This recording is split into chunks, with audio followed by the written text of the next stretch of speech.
right, let's bring in Fox News contributor Joe Concha. Joe, welcome to the program. And news from your Fox colleagues that the House Judiciary Committee is considering subpoenaing Manhattan DA Alvin Bragg and other former New York prosecutors to testify about their role in indicting Donald Trump.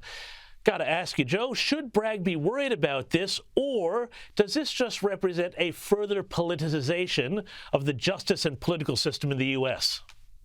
Honestly, I think everything on both sides is for show, right? The Alvin Bragg attempted prosecution, political prosecution of Donald Trump is for show. If you watch American media, and it's very divided over here, and usually one side takes one position, another side takes another position, or one network takes one, another network takes another.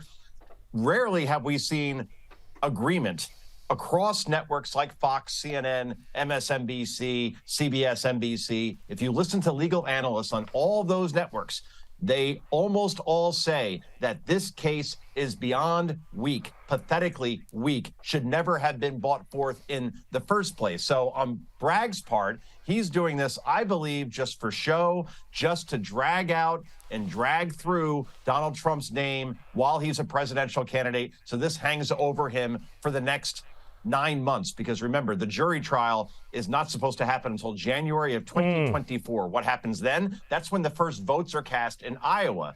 And then Republicans, they have to do something in response, particularly in Congress. So they could drag Bragg up there and ask him why he's going about doing this when almost no one thinks he should. And he'll say, well, no one's above the law, and I have to do my job as a district attorney. There'll be some yelling back and forth, and nothing will change. So that's where we're at this point. A hot mess of a dumpster fire here in the United States.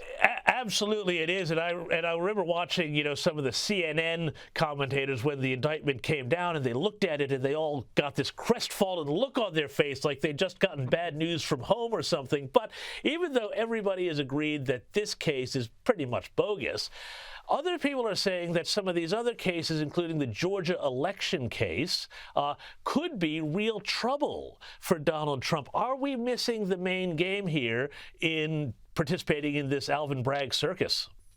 I wonder, right? Jonathan Turley, who's my colleague both at The Hill and at Fox News, believes the Georgia case is pretty weak as well. If that whole case is predicated on the fact that on the phone, Donald Trump said to the Secretary of State of that state, you have to find 12,000 votes somewhere, you can interpret that 100 different ways.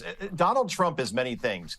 He's candid, he's authentic in terms of his principles, and he says things that can be inelegant sometimes. So if you just look at that on its face, and you could come to a couple of different conclusions. I believe Trump was just saying that, look, we need to find 12,000 votes in terms of were votes changed in some way, shape, or form, because remember in Atlanta that night, there was a water main break where suddenly voting had to be stopped. Then they started in the morning, and then obviously Biden eventually won that state. I'm not saying that there was any sort of conspiracy going on there, but at the same time, in terms of absentee ballots, in terms of all these things that you could interpret Trump's comments on that being a problem, I don't know if that holds water legally, but it does have at least a little bit more standing if you listen to legal scholars as far as that could be a problem for Trump. Or the documents at Mar-a-Lago appears to be the most worrisome to Trump as far as those classified documents ending up there are concerned. But again,